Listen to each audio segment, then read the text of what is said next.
ధర్మాన్ని పాటించే వాళ్ళు గొప్పతనమైన వాళ్ళు వచ్చి అడిగింది ఏంటంటే, మాకు ప్రార్థించుకోవడానికి మాకు మస్జిద్ లేదు అంటే, ఆయన కోట ప్రాంగణంలో మస్జిద్ కట్టించారు.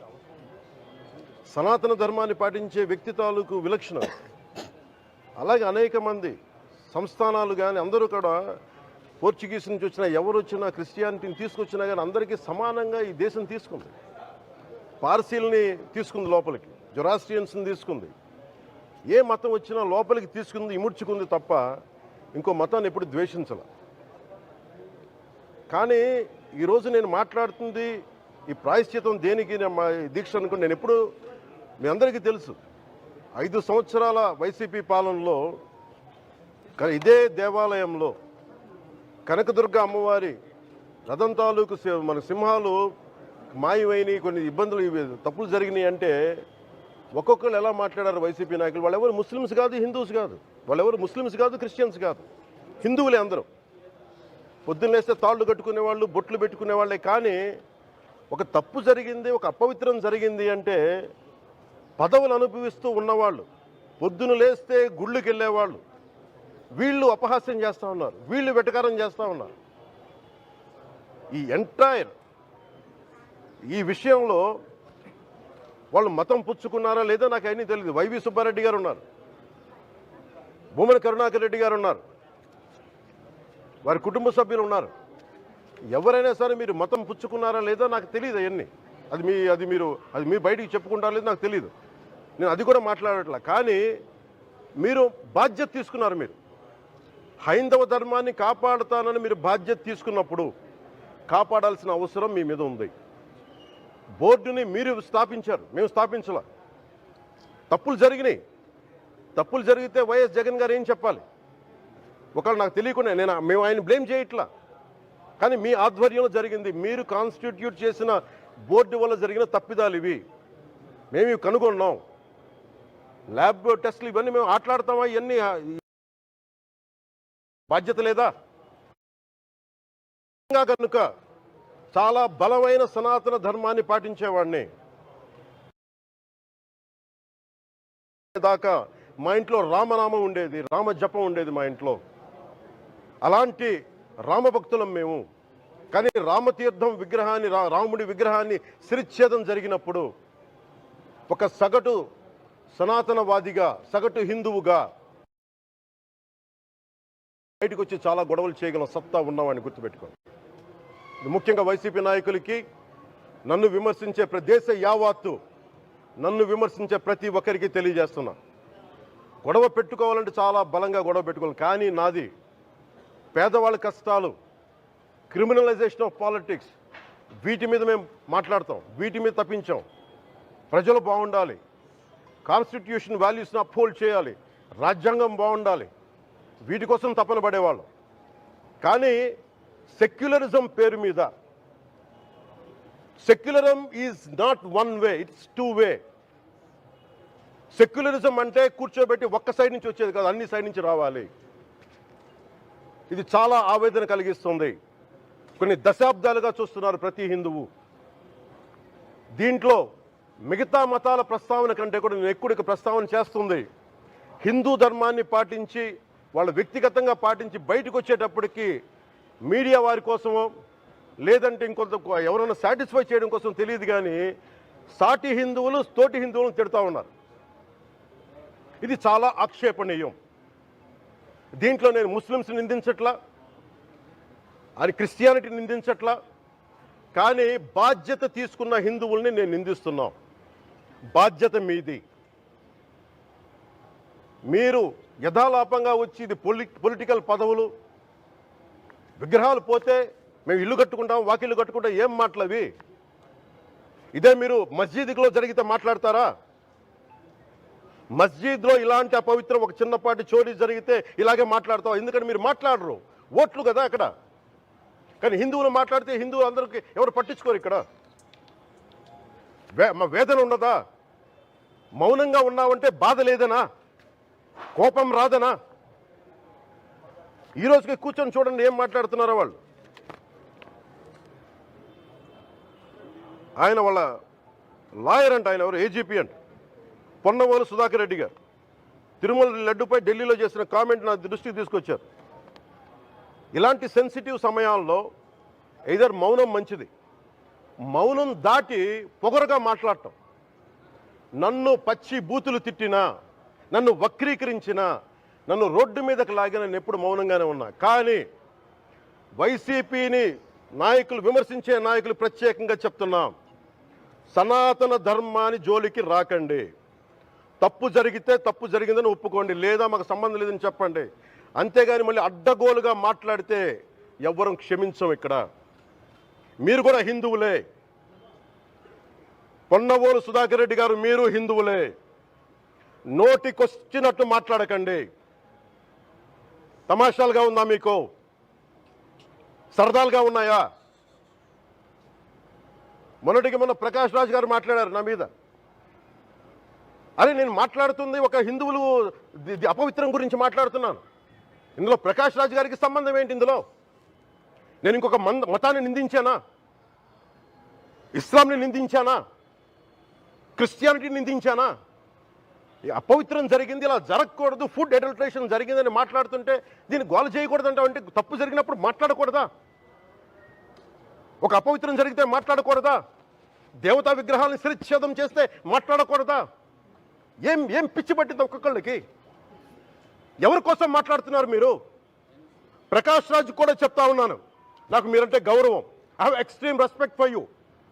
కానీ when it comes to secularism, Prakash Raj గారు, it's a two-way, not one. I have extreme respect for you. You know that. మీరు secularism is all, it is not way. హిందువుల మీద దాడినప్పుడు వచ్చి మాట్లాడడం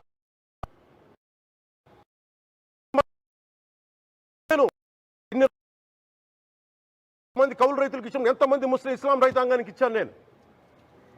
ఇదే ఎన్ని మద్రాసాలకి డబ్బులు ఇచ్చాను నేను, 25 లక్షలు 30 లక్షలు ఇచ్చాను, నేను ఇచ్చినవాడిని. నేను నాకు అన్యమతం ఇస్లాం మీద గౌరవం ఉన్నవాడిని, క్రిస్టియానిటీ మీద గౌరవం ఉన్నవాడిని, చిన్నప్పటి నుంచి కూర్చొని మిషనరీ స్కూల్లో చదువుకున్నవాడిని.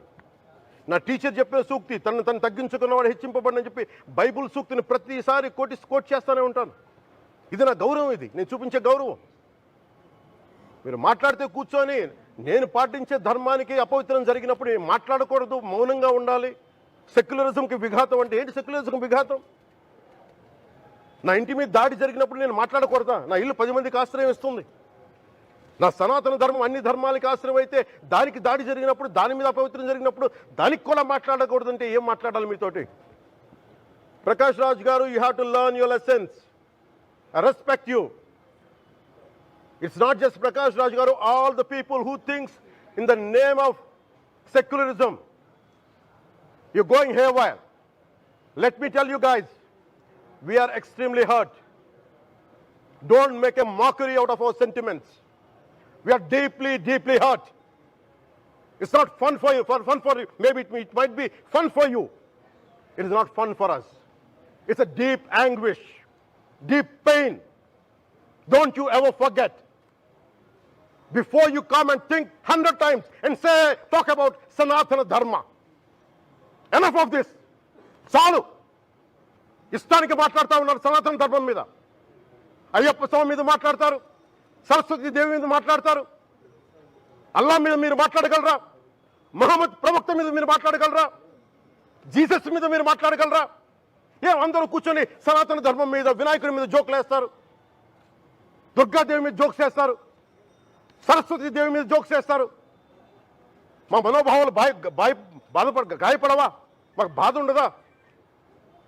అందుకే నేను ప్రతిపాదించింది ఏంటంటే, ప్రతి దానికి రావలేకపోతున్నాం. సనాతన ధర్మ రక్షణ board is order of the day. ప్రతిసారి కూర్చోబెట్టి మేము డిఫెండ్ చేసుకోలేం. ఇది ప్రతి సగటు హిందువు తాలూకు ధర్మం.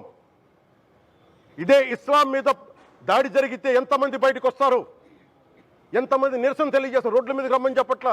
కనీసం మీకు కోపం కూడా రాకపోతే మేము ఏం చేస్తాం? గుడికి వెళ్ళే ప్రతి హిందువు బాధ్యత కాదా ఇది? నా ఒక్కరి బాధ్యతైనా, మా బాధ్యతైనా, మీది కాదా? ధర్మాన్ని మీరు పరిరక్షించరాదు, మీ బాధ్యత కాదా? ఈయన పొన్నవోలు సుధాకర్ రెడ్డి గారు మాట్లాడేది, పంది కొవ్వు చాలా ఖరీదైంది, ఆ కొవ్వు లడ్డు నెయ్యితో ఎలా కలుపుతారు? నెయ్యి 300 రూపాయలు ఉంటే పంది కొవ్వు 1200 రూపాయలు. బంగారంతో రాగి కలుపుతారా? ఇత్తడిలో పుత్తడి కలపరు. చెంబు తయారులో ఎవరైనా బంగారం కలుపుతారా? మదమెక్కిన మాటలు పొన్నవోలు సుధాకర్ రెడ్డి గారు. మదమెక్కి వస్తే ఇట్లాంటి మాటలే వస్తాయి. మీరు నా మీద కోర్టులో కేసులు వేసుకుంటారో ఏమి చేసుకుంటారో చెప్తా. మీరు ఏజీపీలు కదా, మీ దగ్గర వేల కోట్ల డబ్బులు ఉన్నాయి కదా, వేసుకోండి కోర్టులో, చెప్పండి. సనాతన ధర్మానికి నోటికొచ్చినట్టు మాట్లాడితే మిమ్మల్ని అందరినీ రోడ్ల మీదకి లాగుతాం, గుర్తుపెట్టుకోండి. తప్పు జరిగింది, ప్రాయశ్చిత్తం చేసుకోండి, లేదంటే మౌనంగా మాట్లాడకుండా ఉండండి అంతే. మా మనోభావాలు ఇంకా రెచ్చగొట్టేలా మాట్లాడొద్దు. భూమన కరుణాకర్ రెడ్డి గారు మాట్లాడతాను నేను వెళ్ళి హై డ్రామా. రాజకీయ మనసు ఉన్నవాళ్ళు అత్యంత దారుణంగా ప్రవర్తిస్తున్నారంట. లడ్డు కలుషితమైంది అంటున్నారు. కల్తీ నెయ్యితో తప్పు చేసి ఉంటే సర్వనాశనం అయిపోతాం, రక్తం కక్కుని చచ్చిపోతాం. మీ నాశనం మొదలైంది. రెండోది అది భగవంతుడికి వదిలేస్తున్నాను. వైవి సుబ్బారెడ్డి గారు విచారణకి రావాలంటే రికార్డులు ఆయనకి ఇవ్వాలంట. మీరు ప్రభుత్వంలో రికార్డులు మాకు ఇచ్చారా? మాకు ఏం మాట్లాడుతున్నారు మీరు? మీరు కూడా విచారణకు సిద్ధంగా అండి. అసలు ఈవో ధర్మారెడ్డి గారు, ఆ మనిషి గాయబ్. ఈరోజు దాకా లేడు ఆయన. ఈరోజు దాకా మళ్ళీ కనిపించలా. ధర్మారెడ్డి గారు, నేను మిమ్మల్ని చూశాను ఆ రోజున. నేను దర్శనానికి వచ్చినప్పుడు మీరు అందరూ ఎలా ప్రవర్తించారో నాకు తెలుసు, నేను చూశా. తిరుమలని ఇష్టారాజ్యంగా చేశారు, అది వ్యాపార కేంద్రంగా చేశారు, ఆధ్యాత్మిక కేంద్రం నుంచి పర్యాటక కేంద్రంగా చేశారు అది. ఇదే మీరు మక్కాకి వెళ్తే ఇలాగే ప్రవర్తిస్తారా? మీరు ఒకసారి మక్కాను చూసి నేర్చుకోండి. ఇస్లాంని పాటించే ప్రతి ముస్లిం ఎంత పవిత్రంగా పాటిస్తాడో చూడండి. అక్కడ అథారిటీస్ని అడగండి. ఒక చిన్నపాటి మస్జిద్కి వెళ్తే ఎంత పవిత్రంగా చూసుకుంటారో చూడండి. ధర్మారెడ్డి గారు, మీరు హిందువులా? మీ ఇష్టానికి మీరు చేసేసుకుంటారా? మీ బిడ్డ చనిపోయాడు, చనిపోయిన కనీసం 11 రోజులు లోపలికి రాకూడదండి, ఈ లోపల వచ్చేస్తారా మీరు? మేము మర్చిపోయామనుకుంటున్నారా? ఆగమశాస్త్రం చెప్పింది మీకు ఇదేనా? అంటే గవర్నమెంట్ ఉద్యోగులు అయితే ప్రభుత్వం మీ నియమిస్తే మీ ఇష్టానికి చేసేసుకుంటారా? మాకు బాధలు ఉండవనుకుంటున్నారా? ఇదే మీరు ఒక ఇస్లాంకి చేస్తే అపచారం జరిగితే మీరు ఏం చేస్తారు? బయట రోడ్ల మీదకి వచ్చి మీరు కూర్చోబెట్టి దాన్ని పొలిటికలైజ్ చేస్తారు. మీరు పొలిటికలైజ్ చేస్తారు. నేను నిజంగా చెప్తున్నా, జగన్మోహన్ గారికి కూడా చెప్తున్నా, మీరే కనుక, నేనే కనుక సనాతన ధర్మం మీద పోరాటం చేయాలని నన్ను ఆపేవాళ్ళు ఎవరు లేరు ఈ దేశంలో, గుర్తుపెట్టుకోండి. నేను కనుక సనాతన ధర్మం కోసం నేను పోరాటం చేస్తే చచ్చిపోవడానికి సిద్ధం నేను. కానీ నేను అక్కడి దాకా తీసుకెళ్ళిన విషయాలు, దానికి నిదర్శనమే రామతీర్థాస్, రాముల వారి విగ్రహం శిరిచ్ఛేదం జరిగినప్పుడు ఒక్క మాట మాట్లాడకుండా చెప్పి కూర్చున్నాను. ఆ తెలివితేట లేక మీ ప్రభుత్వాన్ని కిందకి తీసుకొచ్చి అధాపాతాలను తొక్కిన మేము మాకు శక్తి లేదనుకుంటున్నావా? ఉండవనుకుంటున్నావా? కానీ మేము సమాజాన్ని కలిపి ఉంచాలని వ్యక్తులం తప్ప విడగొట్టాలని వ్యక్తులం కాదు మేము, గుర్తుపెట్టుకోండి. అలాగే ఈ రోజు నుంచి ప్రజలందరికీ కూడా చెప్తున్నా, ఎవరు అన్ని మతాలని మేము గౌరవించేది ఈ నేల. ఒక జనసేన పార్టీ అని కాదు, తెలుగుదేశం పార్టీ అని కాదు. మీరు ఏ పార్టీలకు సంబంధించిన వైసీపీలో ఉన్న హిందువులందరూ ఏం చేస్తున్నారు? మీరందరూ పోటీ పడ్డారు కదా తిరుమలకి వెళ్ళడానికి. మీరు మర్చిపోయారు, అది ఇందులో ఈ పాపం మీకు కూడా వస్తుంది, ఈ పాపం మీకు కూడా తగులుద్ది. మీ మౌనం కూడా మొత్తం జాగ్రత్త, తరాలు నాశనం అయిపోతాయి. మీ మౌనం మంచిది కాదు. ఇది ఒక వెంకటేశ్వరుడికి జరిగింది కాదు, భగవంతుడికి, నిరాకారుడు, ఆయనకి ఇవేం పట్టవు. మనం నమ్ముకొని ఆయనకి వెళ్తున్నాం, అది మనకి బాధ్యత. ఇది ఇంకా ప్రతి ఒక్కరు దీన్ని గుర్తుపెట్టుకోండి. చేతులెత్తి వేడుకుంటున్నాను, చేతులెత్తి వేడుకుంటున్నాను. సగటు హిందూ మీరు సినిమా టికెట్లకు వెళ్ళిపోతారు, అభిమానులందరూ. మీరెవరు హిందువులు లేరా? సినిమా టికెట్ల కోసం చించుకుంటారు. సినిమాని మీరు కూర్చోడానికి మీరు మొత్తం మాట్లాడతారు.